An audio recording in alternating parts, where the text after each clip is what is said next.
NBC Right Now. Your local news at 6. The rate of birth defects in our region is well above average. Tonight, we'll show you just how one local family is fighting to bring one of these babies into the world.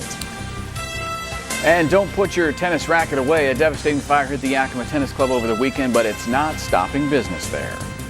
Thanks for joining us tonight. Meredith has the evening off. New data shows that babies in our area are being born with neural tube birth defects at an alarmingly high rate. And that's prompted the state health department to hold 2 public forums this week. Don Grenice joins us right now at tonight's forum in Sunnyside. Don, you've talked with researchers and got to meet the mother of the youngest baby suffering from one of these birth defects. What are these families going through? Well, Shane, it's any parent's worst nightmare, waiting those 9 long months and not knowing if your child will be able to walk on his own, and fighting through those very first few days, those vigorous first few days, not knowing if your child will be able to survive. Well, he's here and he's fighting. This is Noah's crusade. What do you say, mister? His first toy, a stuffed giraffe, a moment Mommy wouldn't miss for the world. Those moments were cut short. Within his first day of life, Noah had to jump one of the biggest hurdles he may ever face, a surgery to fix his spinal cord. He should be off the ventilator within an hour or so. And so that's what I was expecting. Alicia Jones from Prosser knew every step before the surgery, so when Noah couldn't breathe on his own this weekend after the corrective procedure, she knew something wasn't right. He wasn't even responsive. I mean, you would talk to him, he wasn't even hardly crying at all. He wasn't even opening his eyes. You don't realize how much you take all that stuff for granted when your baby is laying there and you can't do that kind of stuff. You know, just to change that diaper or just to feed him that bottle. Saturday night was the nightmare, but Sunday, on Mother's Day, the greatest gift of all. They woke up to a sound, a cry from a stronger Noah, one who could breathe on his own and finally touch skin to skin with Mom. It's like the best sound ever. Here we are, wide awake. It was just awesome. You could buy me $1 million present. It would never compare to the way yesterday was. Now that he's here, Alicia says her new job isn't just being a mother, it's being an advocate for spina bifida awareness. This is just the first fight. Alicia says God is guiding her and Noah on this crusade. Just never give up, because you have God right there just to push you through, and he will never, never give up on you. And he's a good God. Noah is just the youngest case. This year, our region has seen dozens of these families fighting through these birth defects. Tonight, right here, there will be a panel of experts answering our questions, and we'll bring you those answers. Join us here on NBC Right Now over the next couple days, and tomorrow night at 6, when we bring you part 2 of Noah's Crusade. We'll also have a live stream on air following the airing of this story. Live in Sunnyside, Don Grenice, NBC Right Now. Time now for a first peek of what's going on with that weather out there, and mostly sunny skies for all of our region. Big dome of high pressures right over the top of us, and satellite and radar right now showing clear skies all around the area. As we check out the satellites, you can see here few high clouds are just brushing the northern core parts of Washington right now. Into the overnight hours, it's going to cool down to the lower 40s once again. Then our daytime highs are going to be even warmer than today coming up tomorrow, with lots of sunshine and light winds. I'm back in a couple of minutes, and we'll be checking out that extended outlook. Shane? Thanks, Tim. Their clubhouse burned to the ground last weekend, but that's not stopping the Yakima Tennis Club from conducting business as usual. Laura Murray met with the general manager today to see how the club is coping with the loss and moving on. Laura. Shane, it is a big loss. People were in tears knowing that the Yakima Outdoor Tennis Club is gone, but people aren't moping around. Kids can still take lessons at the indoor facilities, and summer events are still on track. A devastating fire rocked the Yakima Tennis Club last Sunday, but that's not breaking the organization's spirit. As they say, the show must go on. We are conducting all our business over at the indoor club. The fire completely destroyed the outdoor clubhouse, and General Manager Stephen Welts says 2 courts received minor damage. Staff says summer programs like junior tennis, swim lessons, and kids camp will continue as normal. To be able to provide, a home away from home for all our members, our year-round members and our summer members. So, that comes first. The Yakima Tennis Club also hosts large tournaments, which bring professional athletes from all over the nation. Back in. The general manager says these events haven't been canceled either.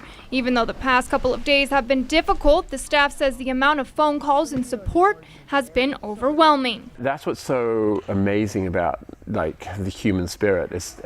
Sunday was so devastating. Lots of members walking around crying, lots of memories, and then by the next day it's okay.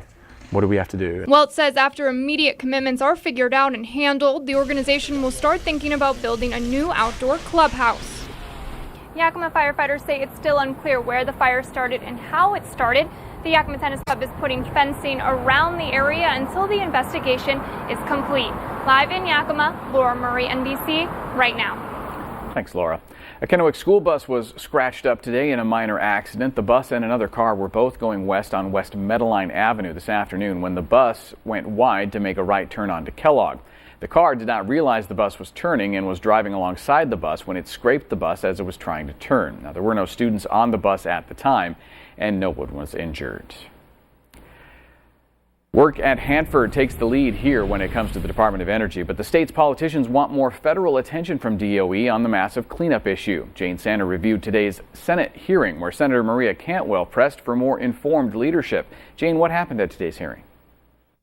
Shane, unfortunately, not much when it comes to Hanford. Senator Cantwell wanted informed answers but didn't get them when she questioned a nominee for Assistant Secretary of Energy. At today's Senate hearing to consider the nominee, Cantwell asked Dr. Monica Regalbuto if she became Assistant Secretary what she would do in response to the health concerns raised over recent chemical vapor exposure at Hanford's tank farms.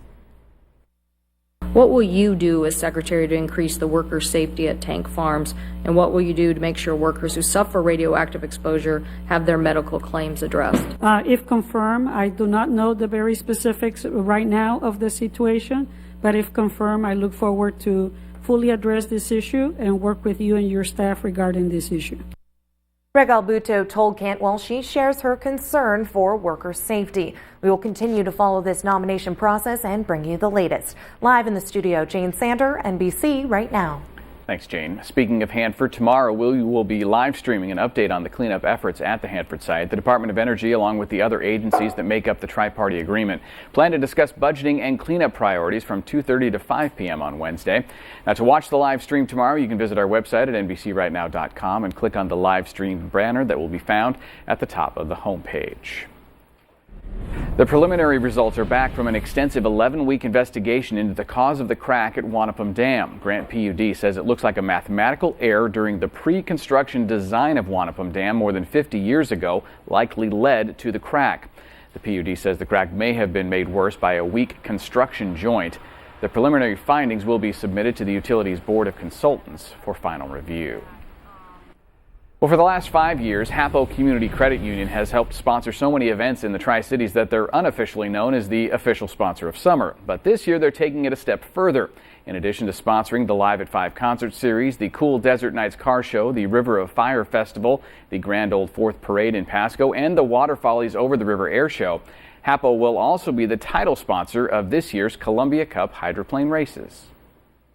I think it's very important that we have family-sponsored, family-fun events for the entire community to enjoy. And, of course, we love being the sponsor for those events. They're here to make sure that we have just a great quality of life, and part of that is bringing these great events to the Tri-Cities in the summertime.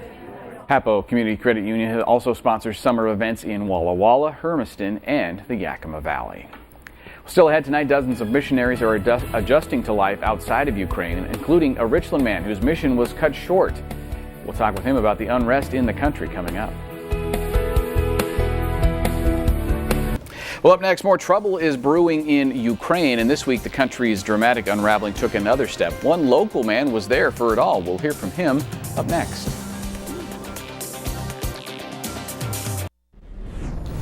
Around the world tonight, Ukraine's defense ministry says 6 soldiers were killed in an insurgent ambush today. Ukrainian forces have mounted an offensive to try to put down the armed rebellion in eastern Ukraine. Insurgents say a separatist leader was shot and wounded. Luhansk is one of the regions that declared independence on Monday. A local missionary is back home and safe after the LDS Church decided to bring back almost 70 Mormon missionaries from Ukraine. Fernanda Lopez sat down with the young man today, just 4 days after his return. Fernanda, is he glad to be back? Well, Shane, yes and no. Joseph Jelwicks was just 2 months away from completing his 2-year mission in Ukraine when the church made a decision to bring him home on Thursday. He was on a plane the next day. And just a month before that, he was transferred out of Donetsk to Kiev to escape any dangers. Jelwicks says he normally felt safe, but was yelled at and chased by locals, occasionally upset with Americans. He says he feels for the people there and grew to love their culture and food. It was very hard to leave. I fell in love with the Ukrainian people. They're awesome. But as far as with the events happening, we got a lot of hate. People in the Far East, they saw Americans as kind of part of the problem. Although Jelwick's return was quick and unexpected, his mom was glad to have him home for Mother's Day, and he was even able to spend some time with Tanner, a local missionary from Richland, who's still in Kiev serving his mission. Live in the studio, Fernanda Lopez, NBC Right Now. Thanks, Fernanda. Up next in sports, A.J. Marquardt and the Kennewick Lions begin their postseason march against the Rogers Pirates. Plus, the Tri-City Americans have hired a new head coach. We'll hear from him next.